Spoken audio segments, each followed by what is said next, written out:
Wait till he get a belt. Yeah. He ain't did nothing in the welterweight today. You When have he get did a belt, nothing. when he You get a have belt, did you want You to have go did over nothing. there. Keith Thurman want to go over there, and now y'all want to say, "Oh, I ain't fought nobody," but I got a belt now, so Okay. why? Okay. Sean Porter got a belt too. So now Sean this, Porter got a belt too. Sean Porter. So why am I go to easy road and you not Sean Porter out? So why am I go to easy road and you not Sean Porter out? So why am I go to easy road and you not Sean Porter out? So why am I go to easy road and you not Sean Porter out? Who mans is this? Get him the fuck out of here.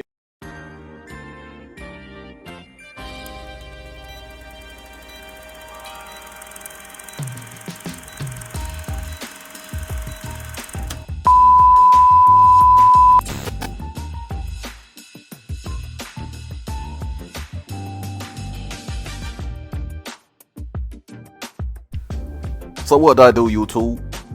It's your boy King David in this thing, and I'm back at y'all again with another video.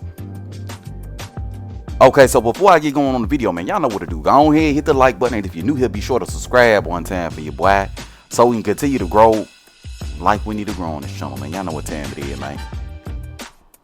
Alright, so with all that out the window, man, y'all see what the title of the video is, man. Errol Spence don't want to talk about the past, y'all. Errol Spence don't want to talk about the past, man. So, you know, for those of you who don't know, Terence Crawford and Errol Spence Jr. went on ESPN First Take with Stephen A. Smith, and they're pretty much kicking off the promotion to the fight that's going to take place on July 29th. You know what I'm saying? And, you know, I said it before, and I'll say it again. I'm just proud that Errol Spence has finally crawled from under that rock he's been hiding under for the last 5 years on the easy route. And talking about this fight directly, right? Talking about this fight directly addressing Terence Bud Crawford, right? Which is the complete contrary to what he was doing for the last 5 years when he would put out these cryptic tweets, these vague little messages that we would get here and there that may or may not have anything to do with the fight that you can interpret in 19 different ways, right? So I'm just glad Errol Spence is finally talking. I'm just glad he's talking. I'm just glad he's talking about the fight. I'm just happy about this whole situation, right? But you know, one of the reasons why I feel like Errol Spence was hesitant to open his mouth is because he knows he's going to get certain questions, right? He's going to get certain questions that's going to paint him in the light that most real boxing fans already see him in, right? He knows he's going to get questions that's going to paint him in the light to be what we know he is, as the biggest duck in professional boxing, by ducking, dodging, and maneuvering his way around the Terence Bud Crawford fight for the last 5 and 6 years, right? He knows he's going to get these questions, right? And you can see when Stephen A. Smith goes right into it, right? No hello, no how you doing, how was your day, right? You can see right as Stephen A. Smith goes into his questioning how irritated Earl gets initially after being questioned about this thing, right? You can just see it because you know Earl know it's coming, right? Earl know it's coming.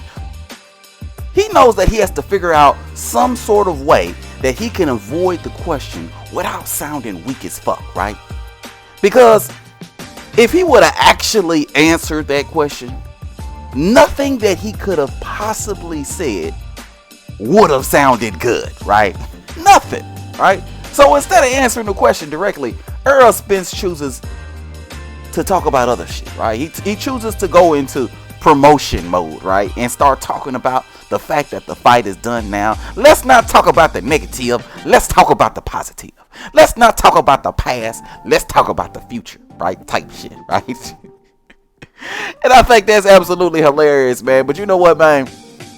You know we got to play the clip, man. Let's go on and take a listen to Errol Spence completely duck the question as it pertains to why the fight took so long. Take a listen. It's Errol Spence Jr., Terence Crawford, welcome to First Take. Errol, let's start with you here. I mean, what the hell took this fight so long to happen? We've been waiting years for this. How excited are you about it, and why did it take so long, Errol? I mean, great things take time.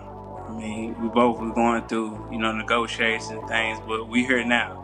So all this stuff in the past, just the present. We here, we fighting each other. May the best man.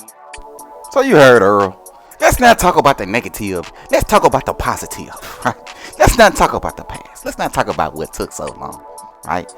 Yeah, we know you don't want to talk about what took so long, because what took so long was you floating along your path of the easy route. That's what took so long. What took so long was you telling Bud Crawford he needed to get a belt first, but then fighting Mikey and Danny with no belt. What took so long is you telling Bud Crawford he's on the wrong side of the street, but then challenging Jeff Horn, who also happens to be on the wrong side of the street. What took so long is you telling everybody that you wanted to collect all your belts on your side of the street, but then fighting Mikey and Danny with no belt, right? What took so long is you needed 60-40, 70-30, 80-20 in order to get Bud Crawford in the ring. Even though Mikey, Sean, Danny, Ugas, all opponents with less recognition, less notoriety, and some with even no belt, getting nothing under 40% for Errol Spence Jr. fight.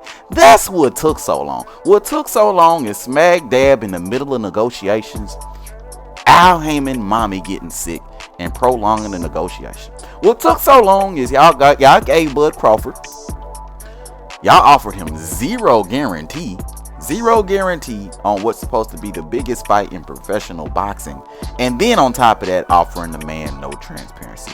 That's what took so long, Errol Spence.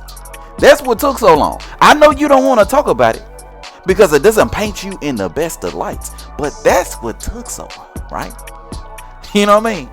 And honestly and truly, with Errol Spence ducking, dodging, and maneuvering his way out of that question, it's pretty much, in my opinion, an admission to guilt, right? The fact that you don't want to address it means that anything that you could possibly say would sound weak as fuck, and the best strategy would be to avoid the question altogether and go into promotion mode. But we get it. We understand. We get it. You know what I'm saying? Nothing new from the biggest duck in professional boxing, but I can't wait till July 29th. Because all the ducking, dodging, maneuvering, and pivoting that Errol Spence has been doing over the last 5 and 6 years is going to come full circle. It's going to come full circle in that ring. And Earl's going to get everything he's entitled to. You know what I mean? But I'm going to go ahead. I'm going to wrap the video up right here, man. I'm glad the promotion started, bro. I'm glad that's going down. I'm glad that's going down. I'm going to wrap things up right here, man. Let me know what your thoughts is, bro. Hit it up in the comment section below. If you're new to the channel, be sure to subscribe. And everybody, and I do mean everybody, be sure to hit the goddamn like button on your way out. But until next time, bro, I'm going to holler at y'all, man. Peace.